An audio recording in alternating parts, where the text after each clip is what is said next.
اعلان کرتا ہے؟ اسی کو الٹ دیجئے، یعنی وہ کھانے پینے کی چیزوں کے بارے میں احتیاط نہیں کرتے اور ہم جھوٹ بولنے کے معاملے میں احتیاط نہیں کرتے، یہ ثابت تو نہ بددیانتی میں ہوا احتیاط کہ نہیں کرتے۔ انسان کی فطرت سلیم حرام جانور کھانے کو برا سمجھتی ہے؟ انسان کی فطرت سلیم جھوٹ بولنے کو اچھا سمجھتی ہے، بددیانتی کرنے کو اچھا سمجھتی ہے، کم تولنے کو اچھا سمجھتی ہے۔ اس کے باوجود انسان جھوٹ بولتے ہیں، کم تولتے ہیں، ملاوٹ کرتے ہیں۔ ساری دنیا چیخ رہی ہوتی ہے کہ رشوت ایک بری چیز ہے اور معاشرہ پورا کا پورا رشوت پر استوار ہو کیوں جاتا ہے۔ مذہب کچھ خاص جانوروں کو کھانے پینے کے لیے حرام اور کچھ خاص جانوروں کو کھانے پینے کے لیے حلال قرار دیتا ہے؟ جس طریقے سے آپ چیزوں کے بارے میں فیصلہ کرتے ہیں کہ یہ موضوع نہیں ہے، چنانچہ مذہب نے ایک اصول اختیار کیا کہ جو جانور عام طور پر اللہ نے پیدا کیے ہیں وہ دو اقسام کے ہیں، ایک وہ ہیں جو کھانے کے لیے موزوں ہیں، کھانے کے لیے ملائم ہیں، اور دوسرے وہ ہیں جو درندے ہیں۔ تو درندوں کو ممنوع قرار دیا گیا ہے اور درندگی کے ساتھ مناسبت رکھنے والی چیزوں کو بھی ممنوع قرار دیا گیا ہے۔ آپ شیر کا گوشت نہیں کھاتے، آپ چیتے کا گوشت نہیں کھاتے۔ عام طور پر انسانیت ان جانوروں سبزی کا، خور جانور ہیں حلال ہیں؟ یعنی وہ جانور حلال ہیں جن کو آپ انعام کی قسم کے چوپائے کہتے ہیں، جو آپ کے گھروں میں پالے جاتے ہیں اور بہت مناسبت رکھتے ہیں انسان کے لیے کھانے پینے کے اعتبار سے۔ یہ ایک انسانی تجربے کی چیز بھی ہے، اسی پر انسان عام طور پر گامزن رہے۔ اس کی خلاف ورزی بالکل اسی طرح ہو جاتی ہے جس طرح سے جھوٹ بولنے اور سچ بولنے کے معاملے میں خلاف ورزیاں ہوتی ہیں۔ تو انسان کوئی ایسی مخلوق نہیں ہے کہ وہ جس جبلت پر قائم کر دیا جائے اسی پر قائم رہے۔ مذہب کا دعویٰ یہ ہے کہ انسان فطری طور پر اچھائی اور برائی کا شعور رکھتا ہے اور اچھائی اور برائی میں حلال و حرام کے معیارات بھی آ جاتے ہیں۔ اگر چائنا کے، کوریا کے لوگ فطری طور پر اچھائی اور برائی کا شعور رکھتے ہیں، وہ سچ بولتے ہیں، ایمانداری سے تولتے ہیں، تو وہ کھانے پینے کے معاملات میں ان کی فطرت سلیم، ایسا لگتا ہے کہ آدھی فطرت ان کی مسخ ہے اور آدھی فطرت ان کی ٹھیک ہے۔ ایسا تو نہیں ہو سکتا؟ اس طرح تو مذہب کا وہ دعویٰ کمزور پڑ گیا کہ انسان کی فطرت کے اندر حلال و حرام کا شعور شامل ہے۔ دیکھیے بات یہ ہے کہ شعور ہونا ایک چیز ہے اور بہت سی ایسی چیزیں جن کے بارے میں عادت اور علف کی بنیاد پر تبدیلیاں آ جاتی ہیں۔ یعنی ہم بعض اوقات دیکھتے ہیں کہ ایسے لوگ جو سمندروں کے کنارے آباد ہوتے ہیں وہ ایسی چیزیں کھا جاتے ہیں کہ مثلا ہم ان سے کراہت محسوس کریں گے۔ اس کا تعلق علف و عادت سے ہے۔ آپ جب ایک ماحول میں رہتے ہیں، اس میں زندگی بسر کرتے ہیں۔ اس کی دیکھیے کتنی اچھی مثال رسالت میں آپ صلی اللہ علیہ وسلم کے دور میں سامنے آئی۔ کسی نے گو پکا کر آپ کے سامنے رکھ دی تو رسول اللہ صلی اللہ علیہ وسلم نے فرمایا کہ میں اس کو کھانا پسند نہیں کرتا۔ اب ظاہر ہے کہ یہ ایک طبیعت کی لطافت ہے جس کی بنیاد پر آپ نے اس کو پسند نہیں کیا۔ عرب عام کھاتے تھے۔ لطافت، پسند ناپسند کے معیارات ایک طرف، کھانے کے لیے کیوں کچھ چیزوں کو مذہب حرام قرار دے دیتا؟ اس لیے کہ وہ انسان کی زندگی کے ساتھ اچھی مناسبت نہیں رکھتی۔ جس طریقے سے آپ ضرر رساں چیزوں کو ممنوع قرار دیتے ہیں۔ ساری دنیا سگریٹ پی رہی تھی، لطف لیتی تھی، اس پر آپ اشتہار بازی کرتے تھے، بہت کماتے کھاتے تھے، آپ نے کہا کہ یہ کھانا پینا ٹھیک سورہ نہیں۔ انعام کی 146ویں آیت میں مردار اور خون کو بطور غذا استعمال کرنے پہ پابندی عائد کی گئی ہے، مگر ابن ماجہ کی روایت نمبر 3314 کے مطابق مردار کے اندر مچھلیوں اور ٹڈی کا گوشت اور خون کے اندر سپلین اور جگر کا خون جائز قرار دیا گیا ہے۔ ہم صاحب اس خصوصی استثناء کی وجہ بیان فرمائیے اور یہ بھی بتائیے کہ ان ایکسیپشنز کو قرآن میں نہ شامل کر کے مسلمانوں میں جو مستند اور کمزور احادیث کے حوالے سے پایا جانے والا ابہام ہے اس کو اشیاء خورد و نوش کے حوالے سے کم کیوں نہیں کیا گیا؟ نہیں، اس میں کوئی ابہام نہیں۔ دیکھیے بات یہ ہے کہ جس طرح میں نے آپ کی خدمت میں عرض کیا کہ درندگی جن چیزوں میں بھی پائی جاتی ہے ان کو ممنوع قرار دیا گیا ہے۔ یہ ایک اصول ہوا، اس اصول کو قرآن مجید نے واضح کر دیا، یہ اصول ہم تک پہنچ گیا۔ اس اصول کو انسانی فطرت بھی مانتی ہے، عمومی طور پر انسانوں کا ایک بڑا اجتماع بھی اس کی تائید کرتا ہے۔ تو درندگی جن چیزوں میں بھی پائی جائے گی ان کو ممنوع قرار دیا جائے گا، یہ ایک اصول ہوا۔ اب اس کے بعد کچھ سوالات پیدا ہوتے ہیں، وہی جیسے میں نے عرض کہا کہ گرے ایریاز ہوتے ہیں۔ ایک سوال یہ پیدا ہوا کہ وہ جانور جو کھانے کے جانور ہیں، یعنی جن کے بارے میں کوئی تردد نہیں ہے، بیڑ ہے، بکری ہے، اونٹ ہے، اس طرح کے جانور ہیں، اگر یہ طبعی موت مر جائیں تو ان کے بارے میں کیا ہوگا؟ یعنی ذبح کر کے تو ہم ان کو کھاتے ہیں، جب خون کو الگ کر دیتے ہیں تو یہ پاکیزہ ہو جاتے ہیں، اگر کسی موقع کے اوپر یہ طبعی موت مر جائے تو اس کا کیا حل ہوگا؟ یہ ایک سوال پیدا ہو سکتا تھا، کیونکہ جانور اصلاً بالکل جائز ہے، انسان ان کو کھاتا رہتا ہے، لیکن ذبح کیے بغیر اگر مر جائے تو پھر کیا کیا جائے؟ ایک سوال یہ پیدا ہوا۔ دوسرا سوال یہ پیدا ہوا کہ جو ان کا خون ہے، جانور تو حلال ہے، بیڑ ہے، بکری ہے، ان کا جو خون ہے کیا یہ جائز ہوگا؟ کیونکہ خون ایک ایسی چیز ہے کہ جب آپ کہتے ہیں نا فلاں خون پیتا ہے تو درندگی کا ایک فوری تصور آدمی کے اندر آتا ہے۔ دوسرا سوال یہ پیدا ہوا۔ تیسرا سوال یہ پیدا ہوا کہ یہ جو سور ہے یہ دنیا میں واحد جانور ہے جس کا معاملہ یہ ہے کہ یہ اگرچہ ہے تو سپیشیز کے اعتبار سے بھیڑ بکری سے، یعنی اگر آپ اس کے بارے میں معلومات کریں تو آپ کو بتایا جائے گا کہ یہ بھیڑ بکری کی اسپیشیز سے ہے لیکن یہ گوشت کھاتا ہے.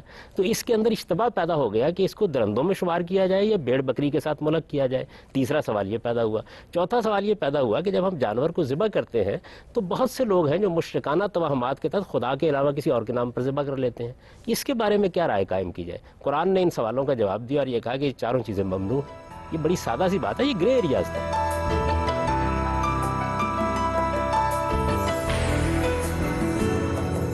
غامدی صاحب, جو جانور گوشت کھاتے ہیں دوسرے جانوروں کا, ان کو کھانے سے انسان کی نیچر پہ کوئی اثر پڑتا ہے؟ انسان کی فطرت جو ہے, دیکھیے بات یہ کہ ایک آدمی خون پینا شروع کر دیتا ہے. اب کہنے کو تو آپ اس کا تجزیہ کر کے دیکھ لیں, کوئی ایسی چیز نہیں ہے خون کے اندر کے جو خرابی کا باعث بنتی ہو, لیکن اس کا اثر انسان کے اخلاق پر پڑتا ہے. اصل میں ہم انسان کو ایک لمبے عرصے سے محض مادی سارا یورپ سور کھاتا ہے, لیکن ان کے جو بزنس ٹرانزیکشنز میں ان کی اخلاقی معیارات ہیں, ان کی جو پبلک مورالٹی ہے, پرسنل مورالٹی کی میں بات نہیں کر رہا, وہ ہمارے سے بہت اچھی ہے. پرسنل مورالٹی آپ کے نزدیک کوئی اہمیت نہیں رکھتی, کہیں وہ خراب ہوگی کہیں یہ خراب ہوگی. یعنی ہم لوگ ان چیزوں میں احتیاط کرتے ہیں تو ہم ان اخلاقی اصولوں کے بارے میں زیادہ محتاط ہیں. کیسے تسلیم کر لے کہ ایک خاص جانور کھانے سے آپ کی فطرت مسخ ہو جائے؟ میں وہی عرض کر رہا تھا کہ اصل میں ہم انسان کے مادی وجود کے اتنے اسیر ہو گئے ہیں کہ اس کے اخلاقی وجود کو نہیں سمجھتے. انسان نفسیاتی طور پر چیزوں سے متاثر ہوتا ہے. آپ کیوں اس کو پسند نہیں کرتے؟ اگر آپ کو پتہ چلے کہ آپ کے والد صاحب یا آپ کا کوئی بھائی بہن جو ہے وہ مثلا پیشاب پیتا ہے, یا مثال کے طور پر آپ کو یہ معلوم ہو کہ وہ پاخانہ کھاتا ہے, کیا رائے قائم کریں گے اس کے بارے میں؟ یعنی ان چیزوں کے بارے میں آپ کراہت نہیں محسوس کرتے. اور اگر معلوم ہو کہ آپ کا کوئی بھائی خون پیتا ہے تو کچھ دیر کے بعد کیا اس بارے میں استجاب کیا جا سکتا ہے کہ وہ میرا اور آپ کو بھی پینے لگ جائے گا؟ تو بہت سی چیزیں ایسی ہیں جن کے بارے میں انسانی فطرت یہ ایبسولوٹ نہیں ریلیٹو ہوتی ہے. مثال کے طور پر ایک قبیلہ ہے افریقہ کے ایک جنگل میں, وہ سارا قبیلہ خون پیتا ہے. ہم یہاں خون نہیں پیتے, اس لیے جو بچہ یہاں کے ماحول میں پرورش پائے گا اس کو تو خون پینے والوں سے کراہت آئے گی, لیکن جو بچہ افریقہ کے اس قبیلے میں پرورش پائے گا اس کو خون پینے سے کوئی کراہت نہیں آئے گی. کراہت سے کیا تعلق ہے؟ اگر کوئی قبیلہ خون پیتا ہے تو اس کے اثرات اس کی زندگی پر بھی ہوں گے. اس کے اندر رحم, ملائمت, محبت, الفت, لوگوں کے ساتھ ایک ملائمت کا تصور یہ ختم ہوگا. میں تو یہ کہتا ہوں آپ عجیب بات کر رہے ہیں, جو لوگ ایسے علاقوں میں رہتے ہیں کہ جہاں ان کو خشونت کا ماحول ملتا ہے, آپ دیکھیے وہ تلوار اٹھانے اور مارنے کے بارے میں ذرا تردد نہیں کرتے. میرے اور آپ پر یہ نفسیاتی اثر ہوتا ہے, ہمارے لیے کسی مرغ کو ذبح کرنا ہی مشکل ہو جاتا ہے. تو انسان کے اوپر اس کے ماحول اور اس کے علف و عادت کا اثر نہیں ہوتا. یہ بات تو سماجیات اور عمرانیات کے بنیادی اصولوں کے خلاف. ہم کہہ رہے ہیں کہ ماحول کا اثر انسان پر ہوتا ہے, اور اس کے جتنے مورل سٹینڈرڈز ہوتے ہیں وہ اس کے ماحول کی, اس کے اکنامک بلٹ اپ کی دین ہوتے ہیں. دیکھیے ان میں سے دو چیزیں الگ الگ ہیں.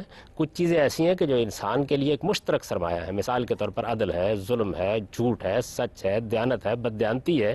یہ چیزیں کبھی بھی ریلیٹیو نہیں ہوتی, یہ اپنی ایک مطلق حیثیت رکھتی ہیں, بالکل ایبسولوٹ حیثیت میں ہمیشہ سے موجود ہیں. یہ انسانیت کا سرمایہ ہے. ان کی بنیاد پر ہم کچھ رویے اختیار کرتے ہیں, کچھ رسوم پیدا کرتے ہیں, کچھ مراسم اختیار کرتے ہیں, وہ ریلیٹیو ہوتے ہیں اور تبدیل ہوتے ہیں. ماہرین نفسیات کے مطابق بھی انسان فطری طور پر خود غرض ہے, اور انسان کو یہ خطرہ لاحق رہتا ہے دوسرے انسانوں سے کہ وہ اسے قتل کر دیں گے, وہ اس کا مال چوری کر لیں گے. اسی لیے اس نے ایک سوشل کانٹریکٹ کے تحت کچھ ممنوعات خود پر لاگو کر لیے کہ تم چوری نہیں کرو گے تاکہ اس کا مال بھی چوری نہ ہو, تم قتل نہیں کرو گے تاکہ وہ بھی قتل کرنے سے محفوظ کیا رہ سکے.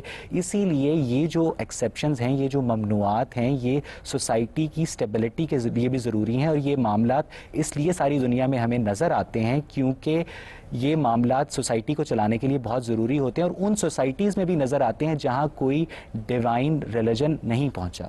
اس لیے کہ یہ انسان کی فطرت کے اندر موجود ہے. یہ جو خود غرضی آپ نے دریافت کی ہے, یہ انسان کا مطالعہ کر کے اخذ کی ہے یا یہ آسمان سے الہام ہوا ہے؟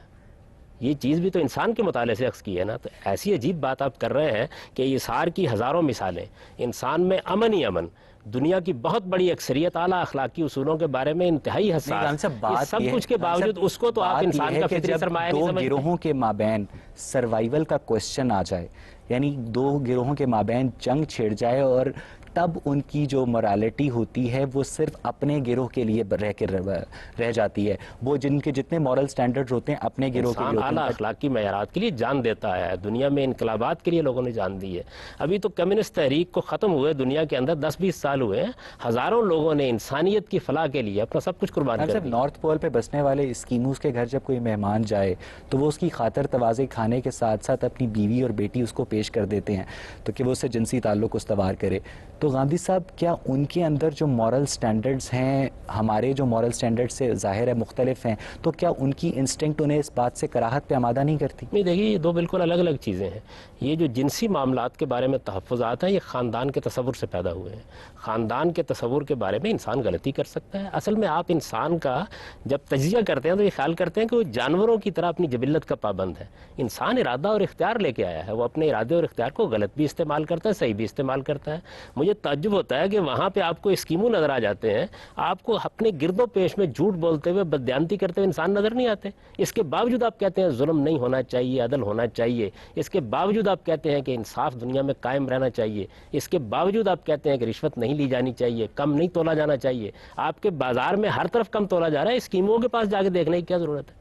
تو اس کے بعد اخلاقی اصولوں کو پامال کر دیا جائے گا. اخلاقی اصول انسانیت کا شرف ہے. انسان میں اور جانوروں میں بنیادی فرق یہی ہے کہ وہ بنیادی اخلاقیات کو اپنی فطرت میں لے کر آیا ہے. اسی کو قرآن نے بیان کیا ہے. غامدی صاحب ہماری جو سوسائٹی ہے اس میں سچ بولنے والے لوگ بھی ہیں، جھوٹ بولنے والے لوگ بھی ہیں. اسکیموز کی جو سوسائٹی ہے اس میں بھی سچ بولنے والے لوگ بھی ہیں، جھوٹ بولنے والے لوگ بھی ہیں. وہاں جو سچ بولنے والے لوگ ہیں اسکیموز کی سوسائٹی میں، وہ بھی ان جنسی معاملات کو اسی طرح ٹریٹ کرتے ہیں جو ان کی سوسائٹی. ایسا نہیں ہے. آپ کوریا میں چلے جائیے، آپ چین میں چلے جائیے، جاپان میں چلے جائیے، ان فطری چیزوں کے بارے میں کراہت رکھنے والے لوگ وہاں بھی مل جائیں گے، اسکیموز میں بھی مل جائیں گے.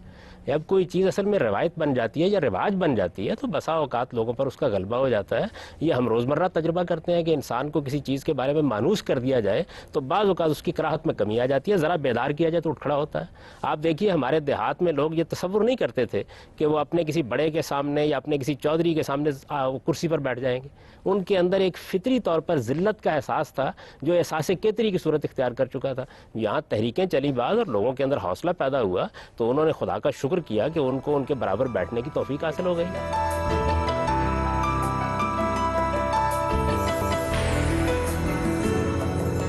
غامدی صاحب، آپ کی گفتگو سے یہ اندازہ ہو رہا تھا کہ اچھائی اور برائی کا تصور انسان کی فطرت میں ودیت کر دیا گیا، لیکن میرا نہیں خیال کہ ایون مذہب بھی ہمیں اس بات پہ کوئی ہدایت دیتا ہے کہ ایسا ہی ہوا ہے، کیونکہ لا علمی میں جو گناہ ہو جائے اس پہ کوئی گرفت نہیں ہے. اب اس کا لاجیکل کانسیکوینس یہ ہے کہ اچھائی اور برائی کا تصور ایکوائرڈ لرننگ پہ بیس کرتا ہے. مذہب کو کہاں پڑا ہے؟ قرآن مجید تو صاف لفظوں میں اعلان کر رہا ہے کہ وَنَفْسٍ وَمَا سَوَّاهَا فَأَلْهَمَهَا فُجُورَهَا وَتَقْوَاهَا، کہ ہم نے انسان کو جب تخلیق کیا، اس کے نفس کا تسویہ کیا تو اس کے اندر ہم نے برائی اور اچھائی کا شعور ودیت کر دیا. یہ جو آپ بات کر رہے ہیں کہ بے جانے بوجھے گناہ ہو جاتا ہے، اس کا تعلق ان گناہوں سے نہیں ہے. بے جانے بوجھے جھوٹ بولنے کا مسئلہ نہیں ہے، بددیانتی کرنے کا مسئلہ نہیں ہے. یہ وہ گناہ ہیں جو مذہبی تعلیم کے نتیجے میں گناہ بنتے ہیں.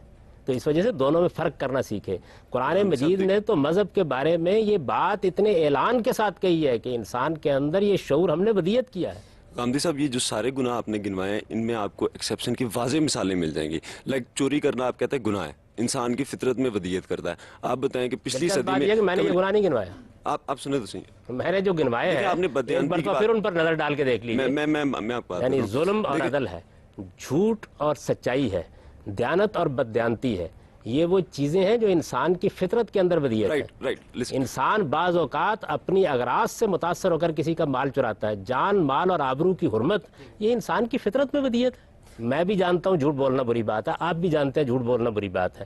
میرے دروازے پر ایک عورت بھاگتی ہوئی آ جاتی ہے، کوئی آدمی، کوئی گنڈا اس کا تعاقب کر رہا ہے. اس موقع پر اس کی عزت اور حرمت ایک قدر اور ایک ویلیو ہوتی ہے اور سچ بولنا ایک ہوتا ہے. میں اس میں ترجیح دیتا ہوں کس کو دینی ہے.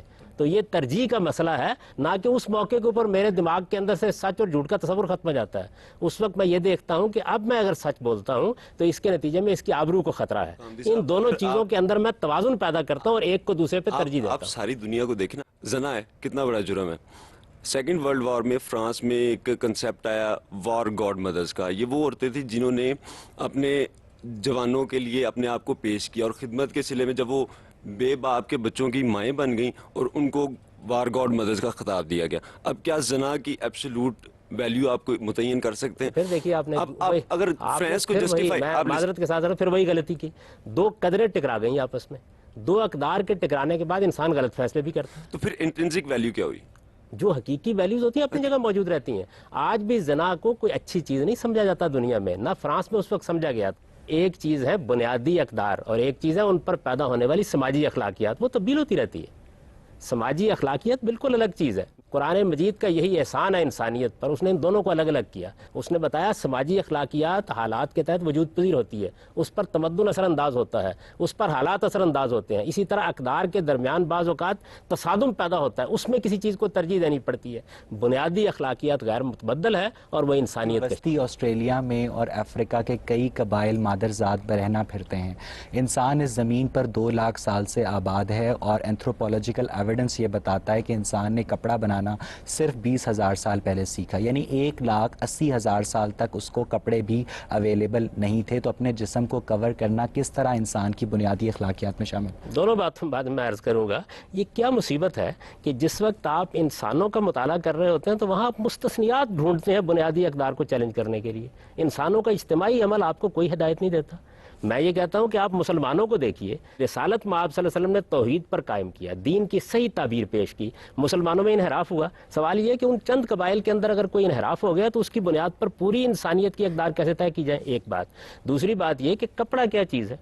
اصل چیز تو یہ ہے کہ انسان نے جنسی اعضاء کو چھپانا ہے. قرآن آپ کو اس کی بالکل ابتدائی تعبیر بیان کر رہا ہے کہ جیسے ہی جنس کا شعور پیدا ہوا طفقا یکسفان علیہما من برق الجنہ، آدم و حوا دونوں نے اپنی شرمگاہوں کو پتوں سے ڈانپنا شروع کر دیا. پتے پیدا کرنے کے لیے تو 1.5 لاکھ سال انتظار نہیں کرنا پڑا. جو لوگ قرآن وہ تو موجود مجید تھے اس کو وقت. آسمانی صحیفہ نہیں تصور کرتے، وہ تو آدم و حوا کے واقعے کو ایک میں میتھولوجی کہتا ہوں قرآن نے جو یہ بات کہی ہے اس کے لیے تو کپڑا تیار کرنے کی ضرورت نہیں ہے. بطور مسلمان ہم اس واقعے کو تسلیم کرتے ہیں.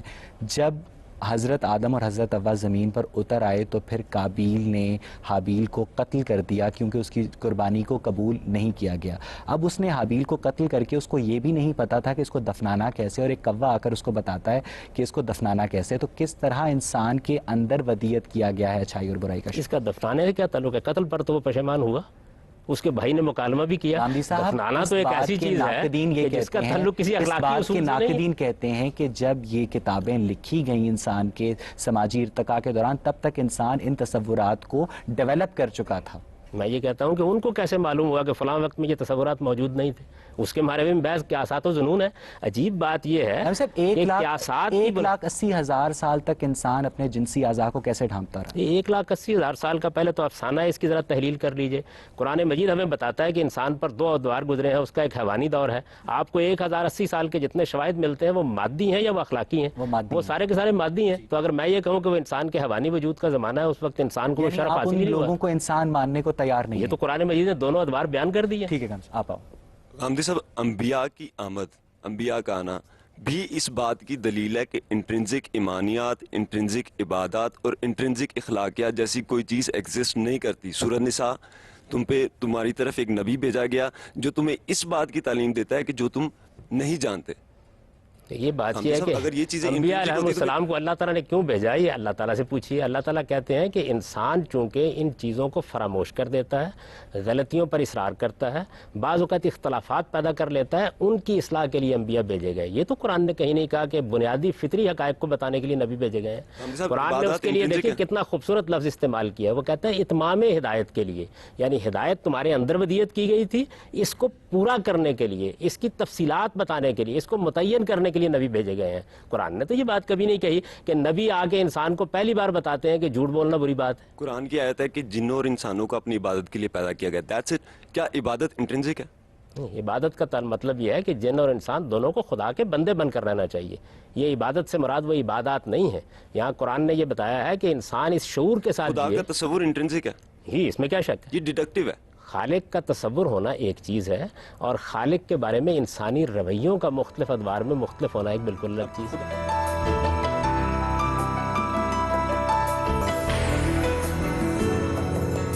انسان اگر وہ جانور کھاتے ہیں جو درندے ہوتے ہیں یا وہ اپنی اسپیشیز کو کھاتے ہیں تو ہٹلر جو ہے وہ ویجیٹیرین میرا خیال نہ ہوتا. اور اس پچھلے 100 سالوں میں جتنے بڑے سیریل کلرز پیدا ہوئے ہیں وہ سارے درندوں کا خون پیتے یا کھانا کھاتے. اس طرح کی کوئی بات نہیں ہے. تو اتنا نفسیاتی عمل کوئی نہیں ہوتا. میں بھی سائیکالوجی کا اسٹوڈنٹ ہوں، مجھے اتنا پتہ ہے. دوسرا، اگر انسانوں کا خون پینے سے آپ کہہ رہے تھے، ہو سکتا ہے وہ اگلے دن ایک اور انسان کا خون پی رہے ہو. اگر یہ بات سچ ہوتی تو ہم جو آملیٹ کھاتے ہیں وہ بھی کسی جانور کا آرگنزم کا بچہ ہوتا ہے. تو ہم اپنے بچے کھا رہے ہوتے کیونکہ کافی ہزار سالوں سے ہم آملیٹ کھاتے آ رہے ہیں. اور انڈے کھاتے آ رہے ہیں اور دوسرے جانور کھاتے آ رہے یہ ہیں. جو آپ نے ماہر نفسیات ہوتے ہوئے عجیب و غریب قاعدہ بیان کیا کہ انسان کے اوپر اس کے ماحول کا اثر نہیں ہوتا, اس کے کھانے پینے کا اثر نہیں ہوتا, اس کے الف و عادت کا اثر نہیں ہوتا. میں یہ کہتا ہوں کہ افغانستان کے لوگ آپ کے پاس موجود ہیں, ذرا ان کی نفسیات کا مطالعہ کیجیے اور اپنی نفسیات کا مطالعہ کر کے دیکھ لیجیے. وہ دنیا کی بڑی بڑی طاقتوں کو ناکوں چنے چبوا رہے ہیں, اور آپ اگر فرض کر لیجئے کہ میرے اور آپ کے ساتھ یہ معاملہ ہو تو ہو سکتا ہے ہاتھ جوڑ کے کھڑے ہو جائیں. یہ کیا چیز ہے؟ یہ ماحول ہے. میں نے یہ نہیں کہا کہ یہ گرد و پیش کے اندر کھانے پینے کے آداب ہیں, یہ ان کے گرد و پیش کا جغرافیہ ہے. یہ سب چیزیں انسان کی نفسیات پر اثر انداز ہوتی ہیں. اگر یہ سب اثر انداز ہوتی ہیں تو مجھے یہ بتائیے کہ اس کو درندوں کا گوشت کھانا اور خون پینا کیوں اثر انداز نہیں ہمیں ہوگا؟ سائیکالوجی یا سوشیولوجی یا اینتھروپولوجی سے کوئی ہمیں پروف نہیں ملتا کہ جو گوشت کو جانور کھاتی ہیں, جو قومیں کھاتی ہیں, ان کے اندر کوئی بھی اینٹی سوشل یا امورل ایلیمنٹس پیدا ہوتے ہیں. بات یہ ہے کہ جس وقت کسی چیز سے روکا جاتا ہے تو اس کے غالب اثرات کو دیکھ کے روکا جاتا ہے. ہمیں ڈاکٹر یہ کہتے ہیں کہ دل کی بیماری کا بہت امکان ہے اگر آپ سگریٹ پیتے ہیں. اس کا یہ مطلب نہیں ہے کہ ہر وہ آدمی جو سگریٹ پیتا ہے اسے لازماً دل کی بیماری ہو جائے گی, اور جو نہیں پیتا اسے ہرگز نہیں ہوگی. غالب اثرات کی بنیاد پر ہمیشہ ممنوعات کی فہرست بنائی جاتی ہے. جس وقت آپ کسی چیز کے بارے میں اندیشہ ظاہر کرتے ہیں تو اس کی بنیاد پر چیزوں کو ممنوع قرار دیا جاتا ہے. شراب کو دیکھ لیجئے مثال کے طور پر, نشہ آور چیز ہے, روکا گیا ہے ہمارے مذہب میں, اس کو غیر پاکیزہ قرار دیا گیا ہے. قرآن کہتا ہے رجس من عمل الشیطان, گندا شیطانی کام ہے. ہو سکتا ہے کہ بہت تھوڑی پینے کے نتیجے میں وہ اثرات نہ ہوں, لیکن ایک قانونی لحاظ سے لوگوں کو پابند کرنے کے لیے آپ بہت تھوڑی مقدار کے اوپر بھی پابندی لگاتے ہیں. تمام ممنوعات میں غالب اثرات کو سامنے رکھ کے ہمیشہ کسی چیز سے روکا جاتا ہے اور کسی کی تلقین کی جاتی ہے. بات یہ ہے کہ سائنس اس بنیاد پہ سگریٹ نوشی کو دل کی بیماریوں کی وجہ قرار دیتی ہے کہ ایک اسٹیٹسٹیکل ایویڈنس ہے سائنس کے پاس. کیا مذہب کے پاس بھی کوئی اسی طرح کا اسٹیٹسٹیکل ڈیٹا ہے کہ جو لوگ گوشت خور درندے کھاتے ہیں ان کو کھانے سے ان لوگوں کی جو فطرت ہے وہ مسخ ہو جاتی ہے؟ دیکھیے بات یہ کہ یہ تو آپ پہلے ایک بیان فرما دیتے ہیں کہ فطرت مسخ ہو جاتی ہے. یہ تو کہانی قرآن مجید نے, قرآن مجید تو یہ کہہ رہا ہے کہ یہ انسان کے لیے موزوں چیز نہیں ہے, مناسب چیز نہیں ہے. وجہ ہم جاننا چاہ رہے ہیں اثرات ہوں گے انسان پر, انسان کی طبیعت پر, اور ہمیں وہ اثرات بتائے نہیں جا رہے. سگریٹ پینے سے دل کی بیماری ہو سکتی ہے, سور کھانے سے کیا ہو سکتا ہے؟ آپ تجربہ فرما کے دیکھ لیجئے. غامدی صاحب سارا یورپ کھاتا ہے. نہیں دیکھیے میری گزارش سن لیجئے. پھر میں نے آپ کو ابھی یہ بتایا کہ ایک وہ چیزیں ہیں جن کو بالکل واضح طور پر انسانیت سمجھتی ہے یہ کھانے کی چیزیں نہیں ہیں. سارا یورپ چیتے اور شیر نہیں کھا رہا, ان کے بارے میں کراہت وہاں بھی موجود ہے. افریقہ میں لوگ کھاتے ہیں. وہ بعض جگہوں پہ مستثنیات ہوتی ہیں. انسان کا معاملہ اخلاقی معاملات میں بھی مستثنیات کا ہے, کھانے پینے میں بھی ہے. ایکسیپشنز کی بنیاد پر عمومی اصول تو ختم نہیں کیے جاتے. تو انسان کے اندر کچھ چیزیں ایسی تھیں جن میں اشتباہ ہو سکتا تھا. مشتبہات سے بھی بعض اوقات روکا جاتا ہے, یعنی ایسی چیزیں جن کے اثرات بہت دیر سے نمایاں ہوتے ہیں. آپ بھی یہی کرتے ہیں, طبی معاملات میں بھی یہی کرتے ہیں. بعض چیزیں ایسی ہیں کہ ادھر کھائیے زہر کی طرح اثر انداز ہو. ایکسیپشنز کی بنیاد پہ عمومی اصول طے نہیں کیے جاتے. اس کا مطلب ہے کہ مذہب تسلیم کر رہا ہے کہ جو وہ ممنوعات لاگو کر رہا ہے وہ عمومی معاشرے کو مد نظر رکھ کے لاگو کی جا رہی ہیں, اور اس کا تعلق ہر انسان سے نہیں ہے. نہیں, ہر انسان سے ہوتا ہے, لیکن کہیں اثرات دیر سے نمودار ہوتے ہیں, کہیں کم نظر انداز. آپ مجھے یہ بتائیں کہ آپ نے ٹھہرتی ہے کہ انسان اچھائی اور برائی اور حلال و حرام کا شعور فطرت میں لے کر پیدا ہوتا ہے. دیکھیے بات یہ ہے کہ پہلی بات یہ سمجھ لیجئے کہ کچھ چیزیں اس میں ایسی ہیں کہ جن کے بارے میں پوری انسانیت بالکل متفق ہوتی ہے, اور کچھ چیزیں ایسی ہوتی ہیں جن میں انحرافات ہو جاتے ہیں. آپ انحرافات کو مثال بناتے ہیں اور پھر ان معاشروں کا آپ نے واقعی تجزیہ کیا ہے, جا کے ان کے عادات کو اچھی طرح جانا ہے, ان میں جو اثرات ہوئے ہیں ان کا بھی جائزہ لے لیا ہے. اخلاقی لحاظ سے تو آپ کا موجودہ تمدن سرے سے حساس ہی نہیں چیزوں کے بارے میں, اس کو دلچسپی نہیں کہ ان چیزوں کا مطالعہ کرے. ایک بیماری کے بارے میں تو آپ سگریٹ کے بارے میں اب آ کے مطمئن ہوئے ہیں کہ اس کے اثرات کتنے بھی جا کر ان معاشروں کے اخلاقی تمدن کا اہل مذہب کو جانے کی ضرورت نہیں ہے, اس لیے کہ وہ کسی تجربے کی بنیاد پر یہ بات نہیں کر رہے ہیں, وہ خدا کی بتائی ہوئی تعلیم کے مطابق یہ بات کر رہے ہیں. ان کے خالق نے ان کو بتایا ہے, ان پر پیغمبروں کی کتاب نازل ہوئی ہے. اس کو صرف اور صرف اس لیے حرام ہے حلال کسی جانور کو مان لیا جائے کہ اس کو خدا نے حلال یا حرام کا ہے, اس کی کوئی عقلی توجہ نہیں ہے. نہیں, عقلی توجہ تو موجود تھی کہ انسانیت کا عمومی تجربہ یہی تھا, آج بھی یہی ہے. آج بھی انسانوں کا ایک بڑا جم غفیر, بہت بڑی اکثریت ان چیزوں کو کھانے سے اجتناب کرتی ہے. مذہب نے بھی انہی کو بیان کیا. کیونکہ یہی بات قرآن سے بھی ثابت ہوتی ہے. پہلی بات کہ انسان کی کوئی بنیادی فطرت نہیں ہے, اس کی ایک رینج آف بیہیویئرز ہے, جو ماڈرن سائیکالوجی بھی کون سی آیت سے معلوم ہوتی ہے کہ یہ جب ہائیسٹ آف دا ہائیسٹ بھی ہوتا ہے, لوئسٹ آف دا لوئسٹ بھی ہوتا ہے. قرآن مجید تو الفاظ میں یہ کہہ رہا ہے نفس وما سواها فالهمها فجورها وتقواها. قرآن مجید تو کہتا ہے انا هديناه السبيل, ہم نے انسان کو ہدایت دے کے بھیجا ہے, اس کی فطرت میں ڈالا ہے, اس میں الہام کیا ہے. یہ وہی قرآن یہ بھی کہتا ہے کہ انسان کے اندر 4 بڑی بیماریاں ہیں کہ ان کے اس کے نفس کے اندر کہ وہ بھول جاتا ہے، وہ ناشکرا ہے، وہ ظالم ہے، اور ایک اور ہے وہ جو آپ جانتے ہیں. اس کے علاوہ میں آپ سے یہ کہنا چاہتا یہ تو قرآن مجید کی بات کی تردید نہ ہوئی. قرآن نے پہلے یہ بتایا کہ انسان میں برائی اور اچھائی کا شعور ہے، اس کے بعد یہ بتایا کہ وہ فلاں فلاں برائیوں کا ارتکاب کرتا ہے، اس کے ساتھ یہ بتایا کہ فلاں اچھائیوں کا بھی ارتکاب یہ کرتا ہے. بتایا کہ وہ کم سے کم پہ بھی نچلے سے جانور سے نیچے طبقے پہ کے سٹیٹس پہ بھی آ جاتا ہے، اس کی مورالٹی اتنی بھی گر جاتی ہے اور اتنی اونچائی بھی چلی جاتی ہے کہ اس کو ارادہ و اختیار دیا گیا ہے. اس میں تضاد کیا ہوا؟ کوئی بھی دینی عالم اگر اسے جنرلائز کرے کہ انسان کی ایک ہی فطرت کرم ذرا رک کر یہاں یہ بتا دیجیے اس میں تضاد کیا ہوا. یعنی یہ ہوا سن کہ لیجیے، انسان کی کوئی اسٹیگنیٹ نیچر نہیں ہے جو میں ایسا فرما نہیں ہے رہا ہوں نا. آپ سے. پہلے پوری بات سنیے نا کہ انسان کے اندر الہام کیا گیا برائی کو اور بلائی کو، یہ پہلا مقدمہ ہوا، فرسٹ پریمیسز. اس کے بعد یہ بتایا گیا کہ انسان کو ارادہ و اختیار دیا گیا ہے. جب کسی مخلوق کو ارادہ و اختیار دیا جائے گا تو وہ برائی کا راستہ بھی اختیار کرے گا، بلائی کا راستہ بھی اختیار کرے گا. کچھ زیادہ اختیار کر رہے ہیں، کچھ کم اختیار کر لیں گے. یہ دونوں چیزیں سامنے آئیں گی. اس میں تضاد کہاں سے واقع ہوا؟ جو مورل یا اخلاقی فیکلٹی ہے جس کی آپ بات کر رہے ہیں وہ کس کام کی ہوئی؟ پہلی بات. دوسرا، اگر یہ اتنی بات اس صحیح ہے کام کی ہوئی کہ جھوٹ بولنے والا بھی کہتا ہے کہ جھوٹ بری چیز ہے. وہ اس کام کی ہوئی کہ آج تک کوئی انسان دنیا میں نہیں گیا بازار میں یہ کہنے کے لیے کہ مجھے کم تول دو. میں اس بات سے اختلاف نہیں کر رہا، میں اس بات سے اختلاف کر رہا ہوں کہ وہ انسان کے اندر کوئی شعوری آواز جو اٹھتی ہے وہ اس کی انوائرمنٹ سے اٹھتی ہے. اس کی میں آپ کو صرف 2 آرگیومنٹس دوں گا. پہلی آرگیومنٹ، اگر فطرت صرف سب کی ہوتی ہے تو آپ نے اپنے بیٹے اپنی بیٹی کو فطرت کے ہاتھوں پہ، کرم والے ہاتھوں پہ، شفقت والے ہاتھوں پہ کیوں نہیں چھوڑا؟ آپ نے اپنی بیوی کو خود اور آپ نے خود ان کی تربیت کیوں کی؟ دوسری بات، آپ اگر اتنی فطرت کی بات ہے تو جو ہسٹری میں کیسز ملتے ہیں بچوں کے جو جانوروں کے ساتھ پلے، ہیومن کانٹیکٹ سوشلائز نہ ہوئے، آپ اخلاقیات کی بات کرتے ہیں. وہ تو زبان نہیں بول سکتے تھے، وہ تو انسانوں کے ساتھ کھانا نہیں کھا سکتے تھے، جانوروں کی طرح کھانا کھاتے تھے، جانوروں کی بولی بولتے تھے. آپ کس اخلاقیات کی بات کر رہے ہیں؟ جی دیکھیے، معاف کیجیے گا، ہم انسان کی تربیت اس لیے کرتے ہیں کہ اس کو ارادہ و اختیار دیا گیا ہے. اس لیے کرتے ہیں کہ اس کو ہم نے ایک خاص سماج میں لانا ہوتا ہے. اس لیے کرتے ہیں کہ رسوم اور روایات پیدا ہو چکی ہوتی ہیں. یہ جو آپ انوائرمنٹ بار بار کہتے ہیں، یہ وجود میں کہاں سے آیا ہے؟ یہ انوائرمنٹ جو ہے یہ جانوروں کے لیے وجود میں کیوں نہیں آ گیا؟ میری اور شیر کی پیدائش انسانی اعتبار سے لاکھوں سال پہلے ایک ہی وقت میں ہوئی تھی. ان کے درمیان کیوں نہیں پیدا ہو گیا؟ کسی چیز کا پوٹینشل ہوتا ہے تو وہ ظہور پذیر ہوتی ہے. ہم کسی شیر کو آج تک بولنا کیوں نہیں سکھا سکے؟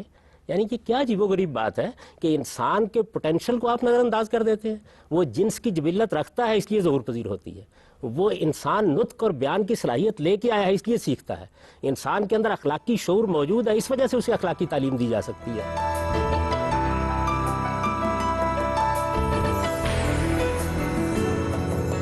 صاحب، بات یہ ہے کہ عدل اور انسانی جان کی حرمت کا تعلق آپ کے مطابق بنیادی اخلاقیات سے، سماجی اخلاقیات سے نہیں ہے.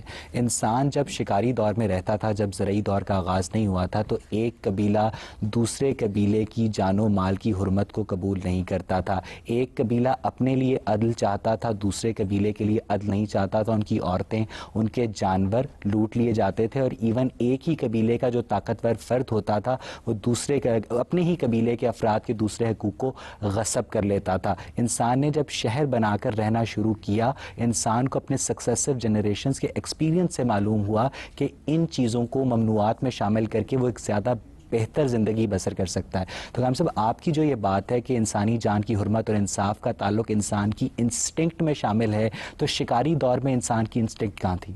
اس لیے آپ نے خود بیان کر دیا کہ اس وقت بھی موجود تھی، اس لیے کہ وہ اپنے لیے یہ پسند نہیں کرتا تھا، اپنی جان کے خلاف اقدام کو پسند نہیں کرتا. ہمارا موقف ہے کہ وہ ریلیٹیو ہے، نہیں، یوں نہیں، ایبسولوٹ نہیں. دیکھیے، میں آپ سے عرض کرتا ہوں، آپ نے کبھی دیکھا کہ کوئی آدمی بازار میں گیا ہو آج تک اور اس نے یہ خیال کیا ہو کہ مجھے آج لوگ کم تول دیں؟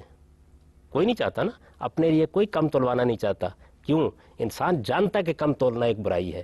انسان دوسروں کو کیوں کم تول دیتا ہے؟ اس لیے کہ اس کے اوپر اس کی خواہشات کا غلبہ ہو جاتا ہے. وہ جانتا ہوتا ہے کہ کم تولنا ایک برائی ہے. اس کے باوجود کے حوالے سے آپ سے سوال کیا تھا کہ وہاں کی ایگزامپل دی تھی کہ وہاں انصاف اور انسانی جان کی حرمت کدھر گئی؟ انسانی جان کی حرمت تو موجود تھی، اس لیے کہ انسان جانتا تھا کہ اس کی جان کے خلاف کسی کو اقدام نہیں کرنا چاہیے، اسی لیے تو اس کا جواب دیتا تھا.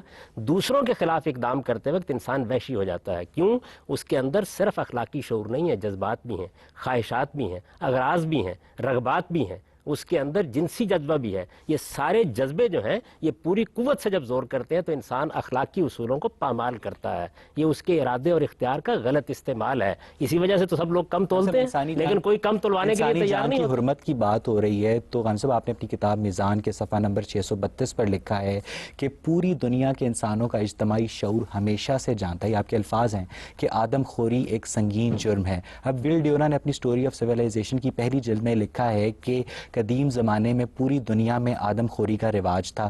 11ویں صدی عیسوی تک آئرلینڈ اور ڈنمارک کے باشندے آدم خوری میں ملوث تھے. سولومن جزائر میں خواتین کو اس غرض سے موٹا کیا جاتا تھا کہ ان سے زیادہ گوشت حاصل کیا جا سکے. تو ان سارے شواہد کی روشنی میں کس طرح کینابلزم کی انسانی فطرت سے ازلی کراہت کو آپ ایک حقیقت ثابت کر سکتے ہیں؟ صحیح بات یہ کہ یہ چند مستثنیات ہیں. وہ مستثنیات جیسے اخلاقی اصولوں کی اس وقت موجود ہیں اسی طرح انسانی معاشروں میں وجود پذیر ہو جاتی ہیں.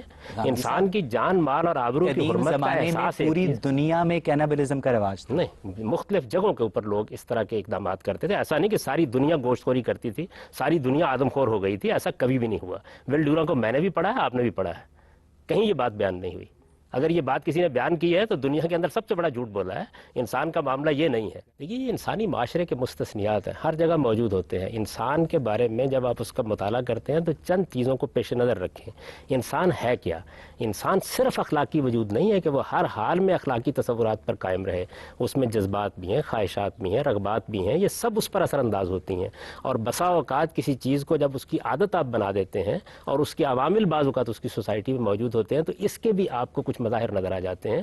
یہ چیزیں اس کی بنیاد نہیں بنتی کہ انسان کے اندر بنیادی اخلاقیات کا شعور نہیں ہے. اگر یہ چیز نہیں ہے تو انسانیت میں اتنے بڑے پیمانے پر اس کا شیوع کیسے ہو گیا ہے؟ پھر تو یہ ہونا چاہیے تھا کہ وہی روایات آگے بھی بڑھتی. ایسا نہیں ہے کہ سارے لوگ اب شہروں میں آباد ہو گئے ہیں. اس وقت بھی پاکستان کی بہت بڑی آبادی دیہات کے اندر آباد ہے. سارے آدم خور تو نہیں ہے کہ صرف شہروں کے اندر یہ تبدیلی آتی ہے. تو اصل میں انسانیت کا جب مطالعہ کرنا ہو تو پورے انسان کو سامنے رکھ کے اس کا مطالعہ کرنا چاہیے.